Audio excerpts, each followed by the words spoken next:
Emily, you're still on the first slide. You're not on the back. It's fine.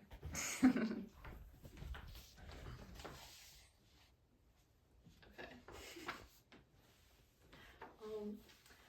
Imagine you drop your toddler off at daycare. You think nothing of it as you drive to work. But what you don't realize is your child cried for an hour after you left, asking the child care workers when their mommy or daddy will come back to pick them up every 5 minutes.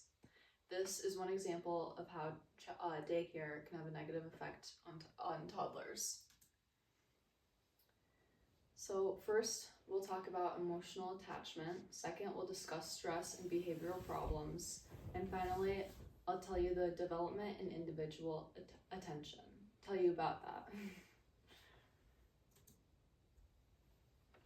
So first is emotional attachment. According to +1, children are no longer getting to spend quality time with their mothers that is necessary for their emotional development. They are handed to strangers to take care of them that they do not trust yet. This is different than having a one-on-one nanny or a trusted family member watching the child. It is easier to build a bond with one child than 20 children all at the same time. A letter from the Observer article addresses concern against an article claiming that babies do not suffer when mothers are at work. The first couple of years of a child's life is the most important for them to understand connections and trust. I just talked about emotional attachment. Let's now discuss stress and behavioral problems. A study from BMC Psychology suggests that a disadvantage children have in daycare is that they are given less attention from caregivers. This causes young children to feel immense stress and this should not be felt at this age.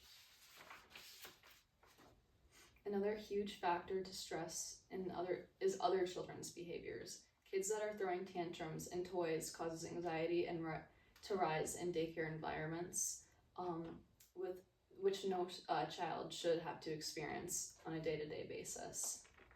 A reference from +1 talks about the behavior development that occurs from daycares because there are many limited ways to discipline children nowadays, especially in daycare settings. For example, you can't even put them in the corner. It affects other children, seeing bad children essentially getting rewarded or forgiven for their outbursts, and it causes resentment and just confusion for those children. I just talked about stress and behavioral problems.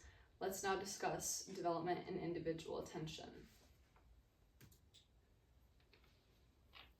According to the Journal of Environmental Health, pathogenic bacteria and viruses thrive in daycare centers. These bacteria are found in kitchens, toilets, toys, surfaces, and materials, and in playrooms. The amount of germs that children are exposed to cause a huge threat to their health, which can impact their cognitive and physical development. In the article +1, it mentions that speech development is directly linked to communication with children. And when you're not having that one-on-one social interaction with a child, it can cause speech impediments, or just like how screens we're starting to see an impact on that too. Not only lack of attention can lead to speech delays, but also behavioral delays. So first, we talked about emotional attachment. Second, we discussed stress and behavioral problems. And then lastly, we discussed the lack of individual attention. Daycare has a negative effect on children. And although it is very tough in today's economy to find alternatives to daycare, it is so much more beneficial to have a one-on-one caregiver like a nanny who can build a bond and trust with a child.